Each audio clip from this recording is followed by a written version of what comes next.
Hello everyone. Happy Thursday. Hope you're having a awesome day. My name's Kayla. I'm here with Broken Compass Creations, and if you are catching this on the replay, go ahead and comment #replay so I know when you have watched me on the replay. It's always really helpful to me to see. Sorry, here we go. Okay. Always really helpful to me to see what kind of videos you guys like to watch and all that kind of fun stuff. But anywho, I'm going to get this set up so I can make sure I can see comments. When I went live earlier this week, I couldn't see any comments when I was live.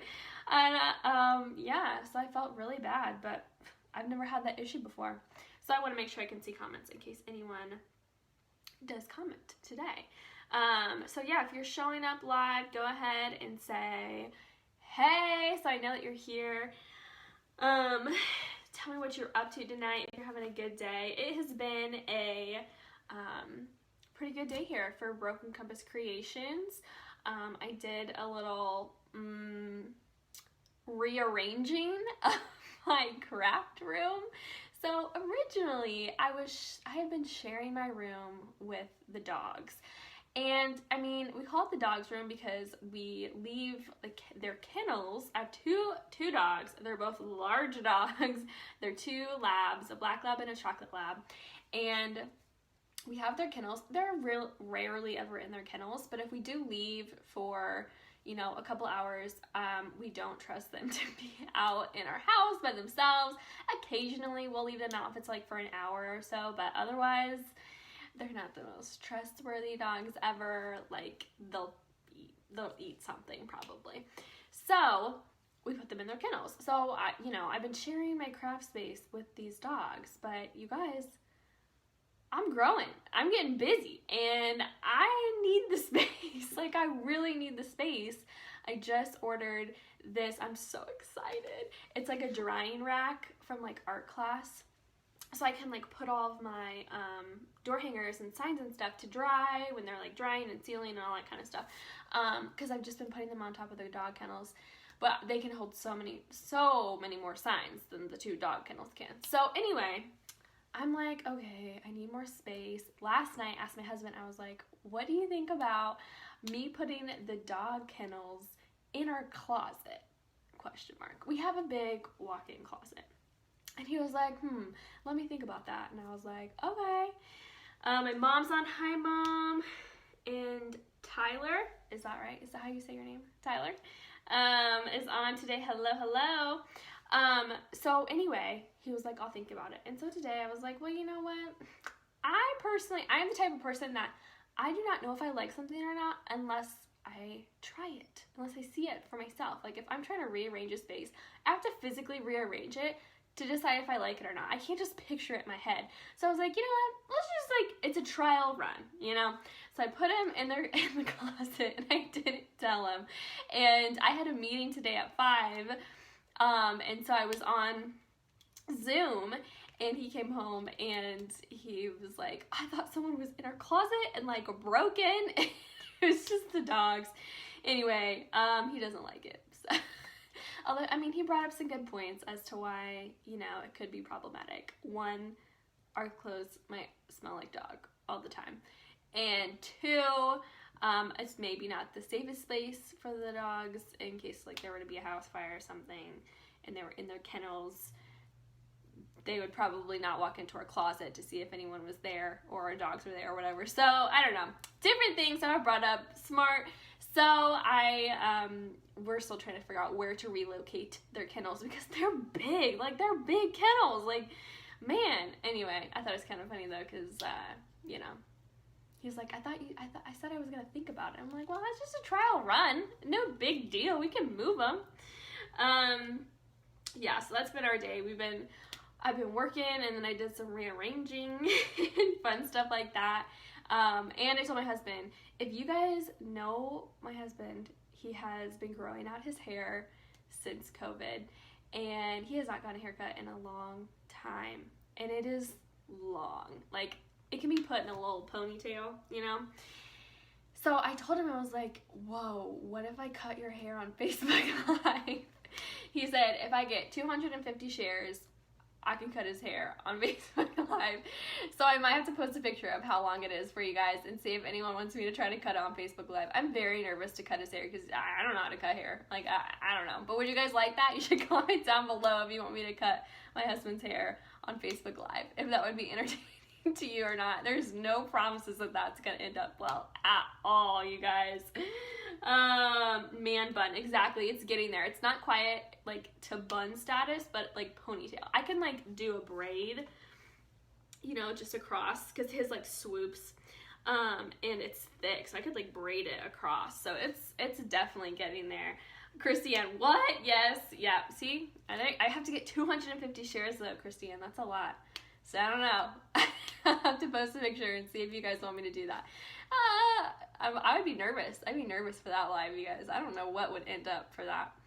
I do not know. Also, I want to give a shout out to Reed, one of my husband's coworkers and our good friend.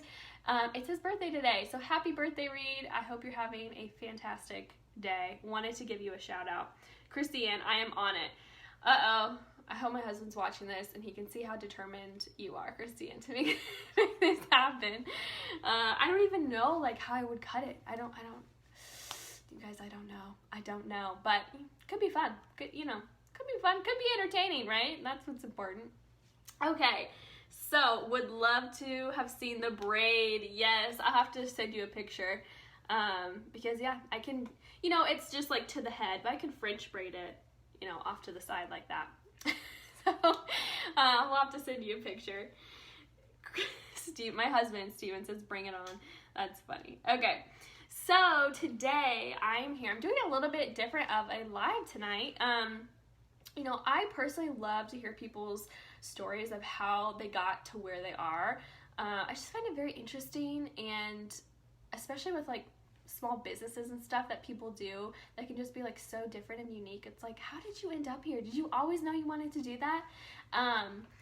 And I think people's journeys are just so interesting to listen to, because it feels like there are a lot of things that had to have the perfect timing to get the person to where they are. So I decided I'm gonna share a little bit of my journey with you guys tonight, because I kind of have a weird one. Like I never ever pictured myself sitting here on Facebook Live of all places talking to you about Broken Compass Creations. Yes, I'm not someone who like goes on the internet. Like it's crazy. It's crazy that I'm here, but we are here nevertheless. And so I thought I'd share a little bit of my journey just to give you a little backstory about me. And I love seeing things like that, so I just thought maybe you guys would too. Give you a little something to watch. My mom says my brother has clippers. Yep. So I guess this might be happening, Steven. Your hair is getting cut on Facebook Live by your wife. But we have to get the 250 shares first. Okay. So I have a little notes. I gotta remember everything I'm planning on saying tonight. Okay, so I actually have, if you're new here, my name's Kayla. I'm here with Broken Compass Creations, my business. I sell hand-painted door hangers and signs, and I teach people to paint virtually. I sell art kits, and I do painting tutorials online, but I also do local paint parties. So if you're in my area, which is Lafayette, Indiana, or if you're in or around my area, I do paint parties and can teach you to paint in person as well. So you can check out my website, brokencompasscreations.com, if you want to learn more about that and see what all I have to offer. So this whole ordeal was definitely not something I ever planned or thought was in my future, but here we are.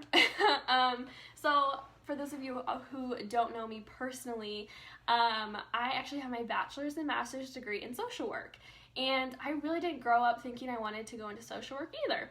I found it my freshman year at college. I actually went to Anderson University. Shout out to the AU peeps. I found it at my freshman year of college, and I fell in love. And I got the opportunity to do a lot of internships and summer jobs and stuff like that, social work related, throughout my undergrad, and decided I wanted to pursue my master's degree. And I went right into that right after I graduated. Like, I did not even have a month off before I started my master's program and I did an accelerated program, so I actually completed my master's degree in 1 year, and I worked full-time that year in social work. It was just a crazy year. But I, decided I wanted to get my master's degree because I wanted to do therapy. And so that is what I have been doing for the past, few years is working in the social work field, working as a therapist with various populations and agencies here locally in Indiana. But so here's the thing with social work is that I love it so much. I credit social work so much to the person I am today because it just had changed me so much. It has influenced, my core values, how I interact with people, how I view the world, so many things, all because I got the social work education. I had amazing professors at Anderson that I'm so grateful for. I have met so many different people and gotten to work with so many different types of people that just opened my eyes and my heart to just a lot. And I'm so very thankful for my experience in social work. And, but the challenging part with me in social work is that I was not aware of this, but in the past year to year and a half, I have discovered that I am an empath. And if you don't know what that is, I'm going to talk a little bit about it tonight because it's a huge part of who I am. And it's a huge part of what brought me to even start painting in the first place, what brought me to starting this business and getting out of social work ultimately. So like I said, I love social work. It has aligned with who I am as a person so much. But the problem with me in social work is the empathic side of me. So if you guys don't know what an empath is, I'm going to read just a small little part out of one of my favorite books, which helped me a lot when I was discovering that I even was an empath. It's called the Empath Survival Guide, and it's written by Dr.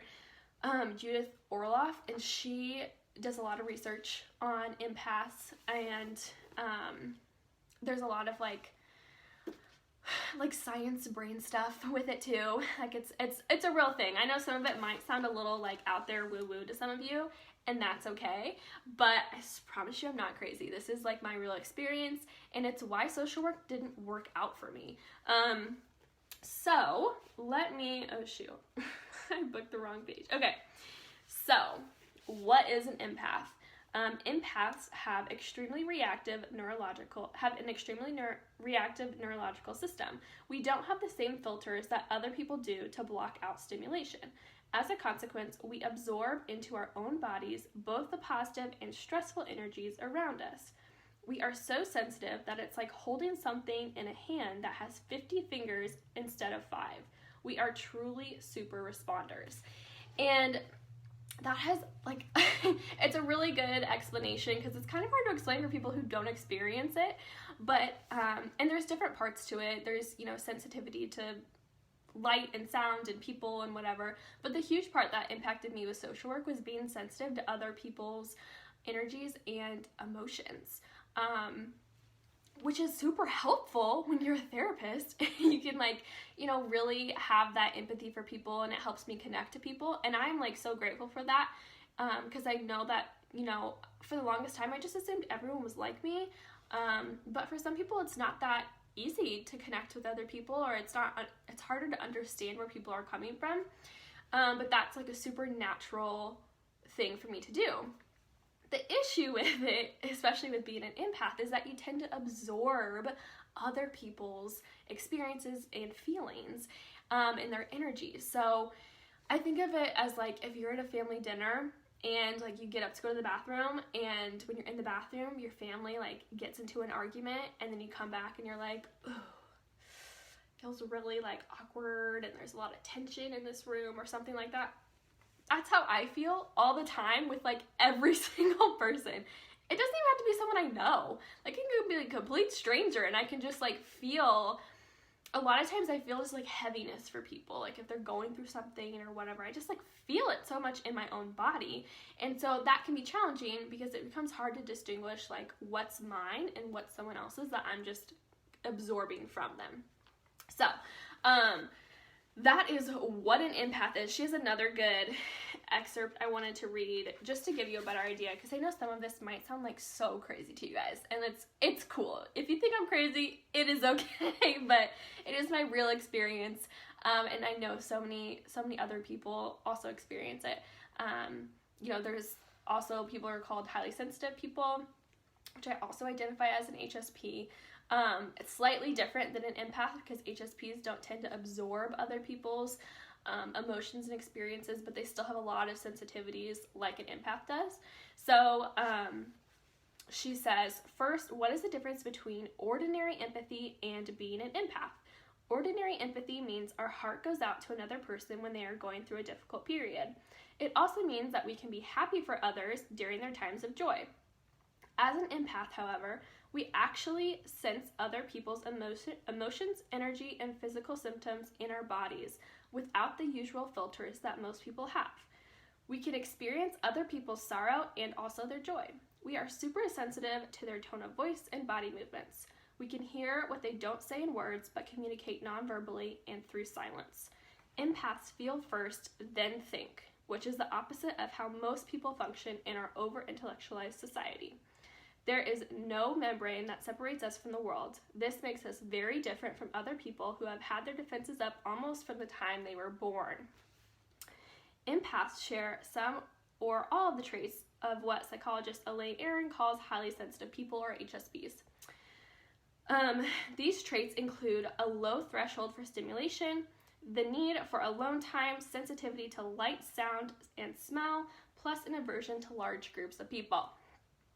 In addition, it takes highly sensitive people longer to wind down after a busy day because their system's ability to transition from high stimulation to quiet and calm is slower. Empaths also share a highly sensitive person's love of nature and quiet environments. So, sensitivity, as I say, I'm sensitive to everything, and looking back at my childhood, I'm like, oh, all of this makes a lot more sense now. But for the longest time, I had all these experiences of being an empath. I just had no idea, everything that an empath actually was. So I was really experiencing a lot of these sensitivities and absorbing other people's experiences, energies, emotions, all those types of things, and really had no tools of how to figure that out and how to distinguish my own feelings from someone else's that I'm taking on, or even understanding the idea of absorbing someone else's feelings and what, I just had no idea at all what was happening. But really, I'm a super sensitive person, which is something that's not really valued in our society.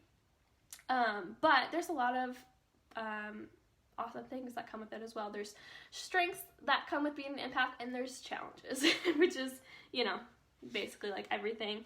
But empaths, however, take experience of a highly sensitive person further. We sense subtle energy and absorb this energy into our bodies. Highly sensitive people don't typically do that. This capacity allows us to experience the energies around us in extremely deep ways. Since everything is made of subtle energy, including emotions, physical sensations, and energetically, we internalize the feelings, pain, and various physical sensations of others. We often have trouble distinguishing someone else's discomfort from our own. So that's the big challenge of empaths, is just figuring out what's yours and what's someone else's. So of course, in the social work field, I had the privilege of working with so many individuals that I'm really, really honored to have worked with, and that I feel have taught me so much.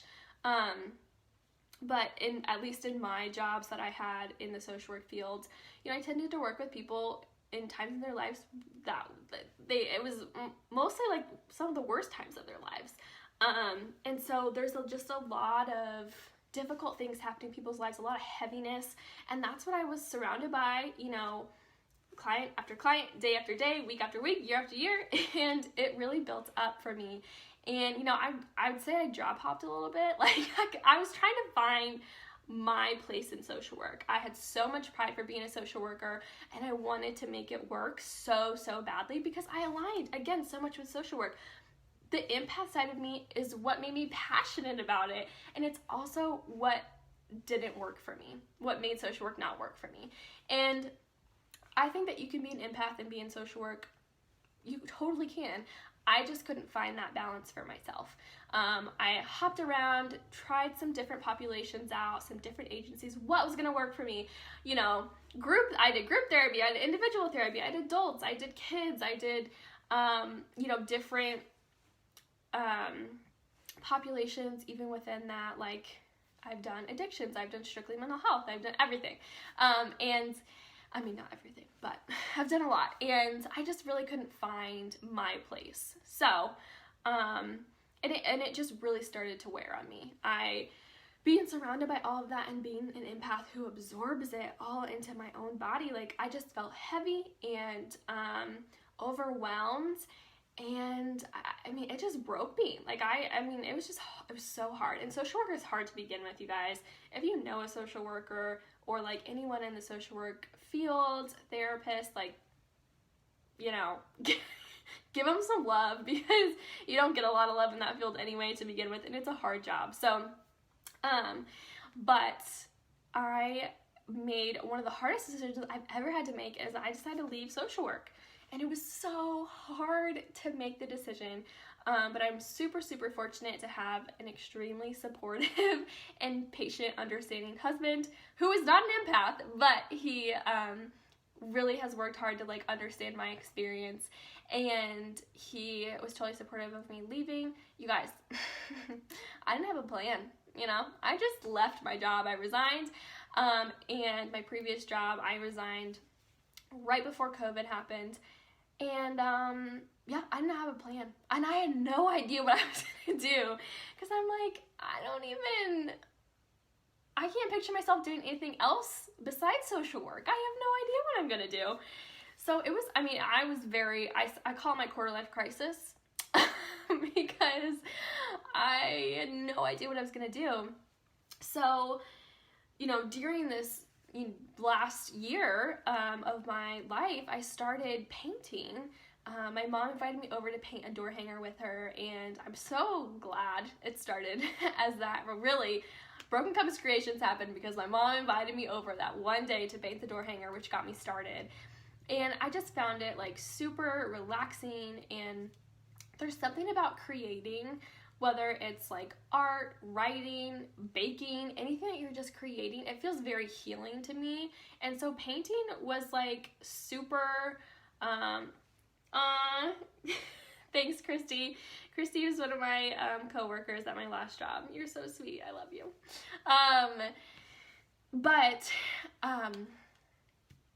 Something about creating really is just super healing to me, and that's what painting became for me. Like, it became a very healing process, and I just kind of started doing it as like a hobby. All the time my husband would be like, you should try to sell that, and I'm like, no one would ever buy this. I mean, I really didn't think anyone would ever want to buy something that I made. But over the year of this past, I've only been painting for this past year, and it's just been such a healing process for me. And during this time of unemployment, after I quit my job, had my quarter life crisis, I was like, okay, I'm unemployed. I'm 25. I have no plan. So I was like, you know, I don't just want to like sit around and watch Netflix all day. I want to kind of regroup myself here, because I was still dealing with a lot of the burnout from all my years in social work. So I wanted to take just a hot second, you know, to breathe. My husband said, let's take a month, reevaluate at the end of the month. So during that month, I was trying to think, okay, what are things that are really just like giving to my soul? Of course, painting was that for me. It was super healing, very giving to my soul. So I started painting more and more and more.